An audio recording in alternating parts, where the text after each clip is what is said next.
TV నేను దీపిక ఈ రోజు బులెటిన్ లో ఉన్నటువంటి ప్రధాన వార్తలను మా కొలీగ్ భారతి అందిస్తారు. Bharati, over to you. Thank you Deepika. ఈరోజు పత్రికలోని ప్రధాన వార్తలు అయితే మనం తెలుసుకుందాం.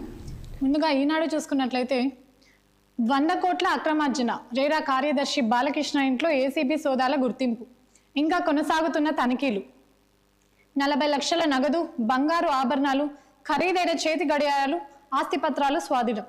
సో మనం ఇక్కడ చూసుకోవచ్చు అనమాట. రేరా కార్యదర్శి శివ బాలకృష్ణ ఇంట్లో అయితే ఏసీబీ తనిఖీలు లేదా సోదాలు కొనసాగుతూనే ఉన్నాయి. సో ఈ తనిఖీల్లో సుమారు 40 లక్షల పైనే నగదు, బంగారు ఆభరణాలు, ఖరీదైన చేతి గడియారాలు కూడా అధికారులు స్వాధీనం చేసుకున్నారు. వీటితో పాటు విలువైన ఆస్తి పత్రాలు ఏవైతే ఉన్నాయో వాటిని కూడా అధికారులు స్వాధీనం చేసుకున్నారు అనమాట. సో ఇంకా బాలకృష్ణ ఇంట్లో దాడులు అయితే కొనసాగుతున్నట్టయితే మనం చెప్పుకోవచ్చు. సో ఇమేజ్ లో మనం చూసుకోవచ్చు అనమాట. సుమారు 40 లక్షలు పైగా నగదు అయితే స్వాధీనం చేసుకున్నారు. అధికారులు ఏదైతే సోదాలు చేస్తున్నారో దానికి సంబంధించిన ఇమేజ్ మనం చూసుకోవచ్చు. అలాగే ఎవరైతే రేరా కార్యదర్శి బాలకృష్ణ ఉన్నారో ఆయన ఇమేజ్ ని కూడా మనం ఇక్కడ చూసుకోవచ్చు అనమాట. ప్రస్తుతం అయితే పోలీసుల అదుపులోనే బాలకృష్ణ ఉన్నారు అన్నట్టయితే మనకి ఇక్కడ తెలుస్తుంది. తనిఖీలు పూర్తయి అక్రమాస్తుల విలువ మరింత పెరిగే అవకాశం. సో ప్రస్తుతం కొనసాగుతున్న తనిఖీలు ఏవైతే ఉన్నాయో అది పూర్తయ్యేలోగా ఇంకా విలువైన ఆస్తి పత్రాలు కానివ్వండి, నగదు కానివ్వండి, బంగారు ఆభరణాలు పెరిగే అవకాశం అయితే ఉందన్నట్టయితే అధికారులు చెప్తున్నారనమాట. సో మరిన్ని వార్తల్లో మనం చూసుకున్నట్లయితే తెలంగాణలో నౌకదళ రాడర్ స్టేషన్ దామగుండం అడవిలో ఏర్పాటు, 1174 హెక్టార్ల బదలాయింపు, సీఎం సమక్షంలో ఒప్పంద పత్రాలపై సంతకం. తమిళనాడు తర్వాత రెండో కేంద్రంగా తెలంగాణనే. సో తెలంగాణలో ప్రస్తుతం మన దేశం మొత్తంలోనూ మనకు తెలిసినట్టు ఒక రాడర్ ఏదైతే ఉందో, నౌకదళ రాడర్ ఏదైతే ఉందో కేవలం తమిళనాడులో మాత్రమే ఉంది దేశవ్యాప్తంగా.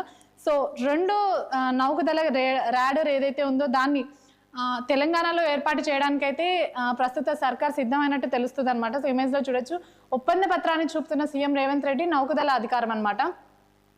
సో సీఎం రేవంత్ రెడ్డి సమక్షంలోనే నౌకదళ అధికారులు ఎవరైతే ఉంటారో, కమాండ్ ఏజెన్సీ అధికారులు ఎవరైతే ఉన్నారో వాళ్ళు కూడా ఒప్పందాన్ని స్వీకరించి సంతకాలు అయితే జరిపినట్టు తెలుస్తుంది అనమాట. సో దీనికి సంబంధించి 2900 ఎకరాల భూమిని అయితే అటవీ శాఖ నౌకదళానికి అప్పగించినట్టయితే తెలుస్తుంది. సో ఇది ఒప్పంద పత్రాలపై అధికారులు అయితే సంతకాలు అయితే చేసేసారనమాట. సో ఇది దానికి సంబంధించిన వార్త. సో ఇక్కడ చూసుకున్నట్టయితే ధరణి సాఫ్ట్వేర్తో పాటు చట్టాలు మార్చాల్సిందే, కమిటీ ప్రాథమిక అభిప్రాయం. 5 జిల్లాల కలెక్టర్తో సమావేశం, లోపాలపై 10 గంటల పాటు చర్చ. సో ధరణిలో జరుగుతున్న అవినీతి ఏదైతే ఉందో, భూ అవినీతి ఏదైతే ఉందో దానికి సంబంధించి సాఫ్ట్వేరే కాదు, చట్టాలు, అందులో ఉన్న చట్టాలను కూడా మార్చాలి అని అయితే ప్రాథమిక అభిప్రాయం అయితే కమిటీ వ్యక్తం చేసింది. ధరణిపై నియమించిన కమిటీ ఏదైతే ఉందో అది కమిటీ అభిప్రాయం వ్యక్తం చేసింది అనమాట. సో దీనికి సంబంధించి రాష్ట్రంలోని 5 జిల్లాల కలెక్టర్లతో అయితే కమిటీ సమావేశమైంది అనమాట. సో దీనిపై సుమారు 10 గంటల పాటు చర్చించినట్టయితే తెలుస్తుంది. సో ఇది ధరణికి సంబంధించిన వార్త అని చెప్పుకోవచ్చు. సో ఇవి ప్రధానంగా మనం ఈనాడులో చూసుకున్న వార్తలు. ఆంధ్రజ్యోతిలో చూసుకున్నట్లయితే ముందు రైతు బంధు, ఇతర బిల్లుల చెల్లింపులను ప్రస్తుతానికి ఆపండి, ఆర్థిక శాఖకు ముఖ్యమంత్రి రేవంత్ రెడ్డి ఆదేశాలు. 2-3 ఎకరాల కేటగిరీ సాగుతున్న చెల్లింపులు, ఇప్పటి వరకు 46 లక్షల మందికి నగదు బదిలీ, రైతు ఖాతాల్లో 2450 కోట్ల జమ. ఈ నెలాఖరుకు 5 ఎకరాల కేటగిరీ వరకు పూర్తి. సో ప్రస్తుతం రాష్ట్రంలో ఓన్లీ రైతు బంధు మాత్రమే నిధులు విడుదల చేయాలని, నిధులు విడుదలయ్యేంత వరకు మిగతా శాఖలకు సంబంధించిన నిధులు ఏవైతే ఉన్నాయో అవన్నీ ప్రస్తుతానికైతే ఆపాలని చెప్పేసి సీఎం రేవంత్ రెడ్డి ఆదేశించారనమాట. సో ఈ క్రమంలో 3 ఎకరాల లోపు కేటగిరీ వరకు అయితే నిధులను అయితే విడుదల చేస్తున్నారు. సో ప్రస్తుతం రాష్ట్రంలో 69 లక్షల మంది పట్టాదారులు ఉండగా వీరికి 7625 కోట్ల నిధులైతే అవసరం అవుతాయి అన్నట్టయితే సీఎం రేవంత్ రెడ్డి స్పష్టం చేశారనమాట. సో కేవలం ఒక సీజన్కి మాత్రమే ఇంతమంది పట్టాదారులకి 7625 కోట్లు అయితే నిధులు కావాలనేది స్పష్టంగా ఉందన్నమాట. సో ప్రస్తుతానికి 46 లక్షల మందికి గాను 2450 కోట్లు అయితే జమ చేసినట్టు తెలుస్తుంది అనమాట. ఈ నెలాఖరులోగా 5 ఎకరాల కేటగిరీ వరకు పూర్తి. ప్రస్తుతం 3 ఎకరాల లోపు కేటగిరీ వాళ్ళకి మాత్రమే నిధులు జమ అవుతున్నాయి. సో ఈ నెలాఖరులోగు, జనవరి నెలాఖరులోగు 5 ఎకరాల కేటగిరీలో ఉన్న వారికి కూడా నిధులు అయితే సమకూర్తాయి, రైతు బంధు అందుతుంది అని చెప్పేసి సీఎం స్పష్టం చేశారనమాట. సో ఇక్కడ చూసుకున్నట్టయితే టీఎస్పీఎస్సీ చైర్మన్ నియామక ఫైల్ను త్వరగా ఆమోదించండి, తమిళసైతో సీఎం డిప్యూటీ సీఎం భేటీ, గణతంత్ర వేడుకలకు ఆమెకు ఆహ్వానం. సో గవర్నర్ కోట ఎమ్మెల్సీ పేర్లపైన చర్చ, న్యాయ సలహా తీసుకుంటాం గవర్నర్. సో ఇక్కడ చూసుకున్నట్టయితే ప్రస్తుతం అందరికీ తెలిసినట్టు టీఎస్పీఎస్సీ చైర్మన్ నియామకం అయితే త్వరగా ఆమోదించాలని సీఎం కానీ డిప్యూటీ సీఎం కానీ గవర్నర్ని అయితే గవర్నర్కి తెలిపినట్టు మనకి ఇక్కడ తెలుస్తుంది అనమాట. సో ఈ నేపథ్యంలోనే గవర్నర్ని కలిసిన సందర్భంగా రేపు జరగనున్న గణతంత్ర పబ్లిక్ గార్డెన్స్లో ఏదైతే గణతంత్ర వేడుకలు జరగనున్నాయో దానికి సంబంధించి ఆమెని ఆహ్వానించినట్టు కూడా మనకి ఇక్కడ తెలుస్తుంది అనమాట. సో ఇది ఇక్కడ సీఎం భద్రతపై ఒక వార్త అయితే ఇక్కడ వచ్చింది. సీఎం భద్రత పటిష్టం, సమాచారం లీక్ అవుతుండడంతో ముఖ్యమంత్రి భద్రతా సిబ్బంది మార్పు, నలుపు రంగులోకి మారిన వాహన శ్రేణి, విదేశీ పర్యటన అనంతరం కొత్త కాన్వాయ్లో సచివాలయంలోకి సీఎం రేవంత్ రెడ్డి. సో ప్రస్తుతం సీఎం రేవంత్ రెడ్డి విషయాలు పర్సనల్ కానివ్వండి, పబ్లిక్ కానివ్వండి, పొలిటికల్గా కానివ్వండి, అవి లీక్ అవుతున్న నేపథ్యంలోనే సీఎం భద్రతను అయితే మార్చినట్టయితే అధికారులు వెల్లడించారనమాట. సో విదేశీ పర్యటన తర్వాత కొత్త కాన్వాయ్లో సచివాలయానికి సీఎం రేవంత్ రెడ్డి. సో ఇది సీఎం రేవంత్ రెడ్డికి సంబంధించిన వార్త. సో ఇక్కడ చూసుకున్నట్టయితే తొందరలోనే కేసీఆర్ను సీఎం చేద్దాం, బీఆర్ఎస్ వర్కింగ్ ప్రెసిడెంట్ కేటీఆర్ వ్యాఖ్య. సో ఇమేజ్లో మనం చూసుకోవచ్చు, కరీంనగర్లో బీఆర్ఎస్ సోషల్ మీడియా వారియర్స్ ఎవరైతే ఉన్నారో వాళ్ళతో జరిగిన సమావేశంలో కేటీఆర్ అయితే ఈ వ్యాఖ్యలు చేసినట్టు మనకు తెలుస్తుందన్నమాట. సో మరింత మనం డీప్గా వెళ్తే కాంగ్రెస్కు ఓటేసిన వారు బాధపడుతున్నారు, ఎన్నికల్లో బీఆర్ఎస్కు తగిలింది చిన్న దెబ్బే, తప్పుడు హామీలతో ప్రజల్ని నమ్మించిన రేవంత్, విద్యుత్ సంస్థల్ని కట్టబెట్టేందుకే అదానితో డీల్, ప్రభుత్వాన్ని చెప్పుతో కొడతారు, ఓటుతో కొడతారు, రైతులే ఆలోచించాలి, ఎన్నికల సోషల్ మీడియా కలకలం కేటీఆర్. సో ప్రస్తుతం కరీంనగర్లో బీఆర్ఎస్ సోషల్ మీడియా వారియర్స్ ఎవరైతే ఉన్నారో వాళ్ళతో జరిగిన సమావేశంలో కేటీఆర్ పాల్గొన్నారనమాట. ఈ పాల్గొన్న నేపథ్యంలో కేటీఆర్ చేసిన వాకిలి అని చెప్పుకోవచ్చు. సో కాంగ్రెస్ ప్రభుత్వానికి ఎవరైతే ఓటు వేశారో రైతులు కానివ్వండి, సామాన్య ప్రజలు కానివ్వండి, వాళ్ళందరూ బాధపడుతున్నారు అనేది కేటీఆర్ స్పష్టం చేశారనమాట. దాంతోపాటు సో అసెంబ్లీ ఎన్నికల్లో ఓడిపోయింది బీఆర్ఎస్ పార్టీ అని అనుకునే వాళ్ళకి కేటీఆర్ చెప్పిన మాట ఏంటంటే, జరిగిన అసెంబ్లీ ఎన్నికలు ఏవైతే ఉన్నాయో అందులో బీఆర్ఎస్ పార్టీకి కేవలం చిన్న దెబ్బ మాత్రమే తగిలింది అని అయితే కేటీఆర్ స్పష్టం చేశారనమాట. సో దాంతోపాటు సో కాంగ్రెస్ పార్టీ ఏవైతే హామీలు ఇచ్చిందో అవన్నీ తప్పుడు హామీలు ఇచ్చి ప్రజల్ని మోసం చేసి నమ్మించింది రేవంత్ రెడ్డి అని అయితే స్పష్టం చేశారనమాట. సో దీంతోపాటు అదానిని కలిసిన సీఎం రేవంత్ రెడ్డి అయితే కేవలం విద్యుత్ సంస్థల్ని కట్టబెట్టడానికి మాత్రమే అదానితో డీల్ కుదుర్చుకున్నారు అని అయితే ఇక్కడ స్పష్టం చేశారనమాట. సో ఇది కాంగ్రెస్ ప్రభుత్వం అలాగే సీఎం రేవంత్ రెడ్డిపై కేటీఆర్ చేసిన వ్యాఖ్యలను కూడా మనం చెప్పుకోవచ్చు. సో ఇవి ప్రధానంగా మనం చూసుకున్నట్లయితే ఇక్కడ ధరణిలో లోపాలు ఉన్నాయి, వికేంద్రీకరణ లేక పనిభారం అంతా ఒకరిపైనే, సమస్యల పరిష్కారానికి అవసరమైన అప్లెన్లు లేవు, నివేదికలు ఇచ్చేందుకు తగినంత మంది సిబ్బంది లేరు, ధరణి కమిటీ తెలిపిన 5 జిల్లాల కలెక్టర్. సో ధరణి గురించి ఏదైతే సచివాలయంలో హైదరాబాద్ సెక్రటేరియట్లో జరిగిన సమావేశంలో 5 జిల్లాల కలెక్టర్లతో కమిటీ అయితే చర్చలు జరిపింది. సో ఈ నేపథ్యంలో కలెక్టర్లు తెలిపిన వివరాలు ఏంటి అంటే, సో ధరణిపై జరిగిన అవినీతి ఏదైతే ఉందో దానికి సంబంధించి నివేదిక ఇవ్వడానికి కూడా వారి దగ్గర తగినంత సిబ్బంది లేరు అని అయితే స్పష్టం చేసిందనమాట. సో ఇవి ప్రధానంగా మనం ఆంధ్రజ్యోతిలో చూసుకున్న వార్తలు. ఇక దిశలో చూసుకున్నట్లయితే హైదరాబాద్ హౌస్ మనదే, తిరిగి స్వాధీనం చేసుకునే అవకాశం. సో ఇమేజ్లో చూడొచ్చు, ఢిల్లీలో ఉన్న హైదరాబాద్ హౌస్ ఏదైతే ఉందో దానికి సంబంధించిన ఇమేజ్ ఇక్కడ ఉంది. సో మరింత డీప్గా వెళ్తే మనం తాత్కాలికం పేరుతో 1960లో తీసుకునే కేంద్రం, ప్రస్తుతం మార్కెట్లో విలువ సుమారు 6,500 కోట్లు, ఇప్పటికే పైసా పరిహారం చెల్లించని వైనం, ఢిల్లీలో తెలంగాణ భవన్ నిర్మాణానికి సర్కారు కసరత్తు, ఈ భవనాన్ని తీసుకుంటే రాష్ట్రానికి మిగిలినున్న ఖర్చు. సో ఢిల్లీలో ఏదైతే హైదరాబాద్ హౌస్ ఉందో దాన్ని తిరిగి మనం స్వాధీనం చేసుకుంటే తిరిగి ఇంకొక భవన్ కట్టడానికి అయ్యే ఖర్చు ఏదైతే ఉందో దాన్ని మిగిలించవచ్చు అని అయితే ప్రస్తుతం రాష్ట్ర ప్రభుత్వం అయితే ఆలోచిస్తున్నట్లు తెలుస్తుంది. అయితే దీన్ని తాత్కాలికంగా వాడుకుంటాం అన్న ఒక పేరుతో 1960లో కేంద్రం దీన్ని తీసుకున్నట్లు తెలుస్తుంది. ప్రస్తుతం దీని విలువ మార్కెట్లో 6,500 కోట్లే పలుకుతున్నట్లయితే ఇక్కడ అధికారులు వెల్లడించారనమాట.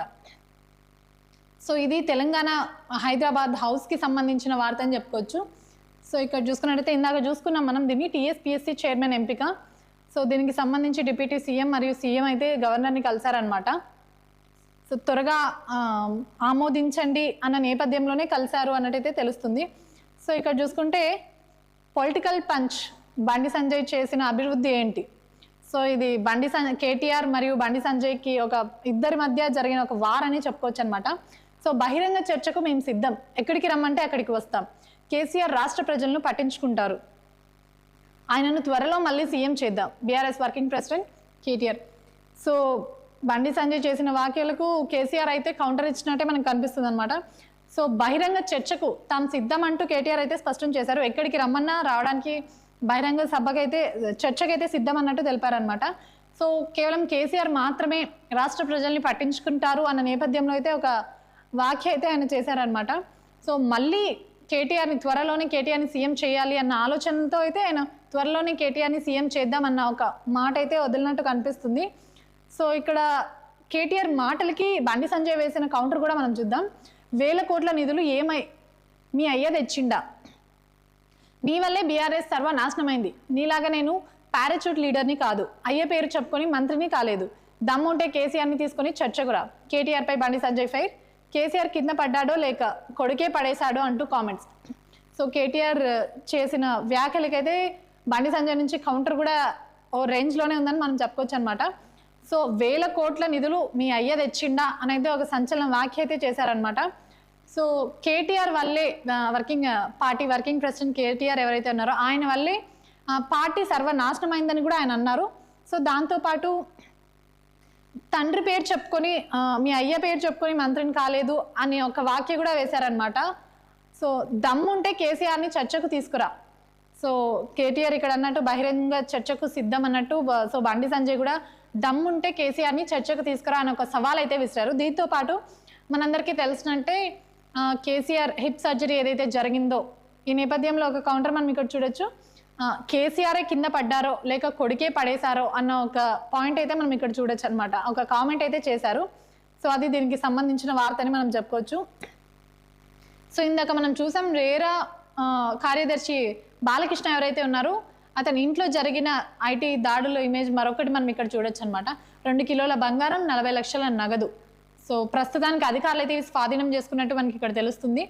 సో ఇవి ప్రధానంగా మనం చూసుకున్నట్లయితే ఇక్కడ చూసుకున్నట్లయితే ఎమ్మెల్సీ భర్తీ ప్రక్రియపై స్టే ఇవ్వలేం, దోసరి కూర పిటిషన్ను తిరస్కరించిన హైకోర్టు. సో ఎమ్మెల్సీ భర్తీ ప్రక్రియ ఏదైతే ఉందో దానిపై స్టే ఇవ్వలేము అని హైకోర్టు అయితే దాన్ని రిజెక్ట్ చేసిందనమాట. సో మెహందీపట్నం స్కై వాల్కు లైన్ క్లియర్. సో ఇది మెహందీపట్నంలో నిర్వహించే స్కై వాక్ ఏదైతే ఉందో దానికి లైన్ క్లియర్ అయినట్టు తెలుస్తుంది. దీనికోసం 3389 చదరపు గజాలు ఇచ్చేందుకు కూడా అంగీకరించినట్టు తెలుస్తుంది అనమాట. సో కూలిన రష్యా విమానం. సో రష్యాలో విమానం కూలినట్టయితే ఇక్కడ వార్త కనిపిస్తుంది.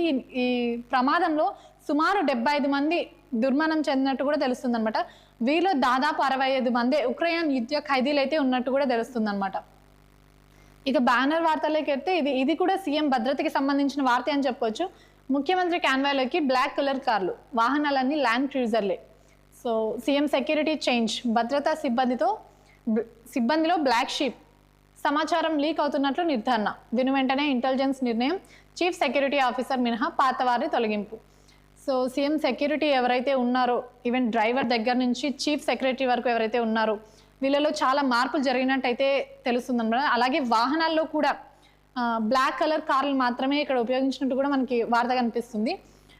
అలాగే చీఫ్ సెక్రటరీ ఆఫీసర్ ఎవరైతే ఉన్నారో అతన్ని మినహాయించి మిగతా వాళ్ళందరినీ వాళ్ళలో మార్పులు జరిగినట్టు మార్చి వేరే వాళ్ళని నియమించినట్టయితే ఇక్కడ స్పష్టంగా తెలుస్తుంది అనమాట. సో ఇవి దిశలో మనం ప్రధానంగా చూసుకున్నాం. సో వెలుగులో మనం ప్రధానంగా చూసుకున్నట్లయితే సో ఇక్కడ కూడా టీఎస్పీఎస్సీకి సంబంధించిన వార్త ప్రధానంగా చూసుకోవచ్చు అనమాట. సో 4 రోజుల్లో టీఎస్పీఎస్సీకి కొత్త బోర్డు, చైర్మన్గా మాజీ డీజీపీ మహేందర్ రెడ్డికి ఛాన్స్, నేడో రేపో గవర్నర్ ఆమోదించే అవకాశం, 2 రోజుల్లో సభ్యుల పేర్లు కూడా ఫైనల్. సో టీఎస్పీఎస్సీకి కొత్త బోర్డు అయితే నియమించినట్టున్నారు. సో దీనికి మాజీ డీజీపీ ఎవరైతే ఉన్నారో మహేందర్ రెడ్డి, ఆయనకు ఛాన్స్ వచ్చినట్టు తెలుస్తుంది అనమాట. సో ఈ నేపథ్యంలోనే ఈ విషయంపైనే గవర్నర్ తమిళసైని సీఎం రేవంత్ రెడ్డి మరియు డిప్యూటీ సీఎం బట్టి విక్రమార్క కూడా కలిశారు. సో మరో 2 రోజుల్లో దీన్ని గవర్నర్ ఆమోదిస్తారు అన్నట్టయితే స్పష్టంగా ఉన్నారనమాట. సో ఈ నేపథ్యంలోనే పబ్లిక్ గార్డెన్స్లో ఏదైతే జరుగుతుందో, రిపబ్లిక్ డే వేడుకలు ఏవైతే జరగనున్నాయో వాటికి కూడా ఆమెకి ఇన్విటేషన్ అందినట్టయితే స్పష్టంగా తెలుస్తుంది అనమాట. సో ఇవి ఇక్కడ ధరణి కూడా మనం ఇందాకే చూసుకున్నాం. సో ఇది ధరణికి సంబంధించిన వార్త. సో సీఎం రేవంత్ రెడ్డిని 1000 సార్లు కలుస్తాం. సో నలుగురు ఎమ్మెల్యేలు ఎవరైతే ఉన్నారో సీఎం రేవంత్ రెడ్డిని కలిసిన నేపథ్యంలో అనేక రకాల ప్రచారాలు అయితే వచ్చాయన్నమాట. సో దానిపై వాళ్ళు ఇచ్చిన క్లారిటీ ఏంటంటే కేవలం అభివృద్ధి కోసం మాత్రమే సీఎంని కలిసామని అయితే స్పష్టం చేశారనమాట. సో ఇవి ప్రధానంగా పత్రికల్లో చూసుకున్న ప్రధాన వార్తలు అయితే ఇవి. వార్తలోని మరిన్ని విశేషాలు మా కొలిగ్ దీపిక అందిస్తారు. ఎస్, బులెటిన్లో ఇప్పుడు ఒక షార్ట్ బ్రేక్ తీసుకుందాం.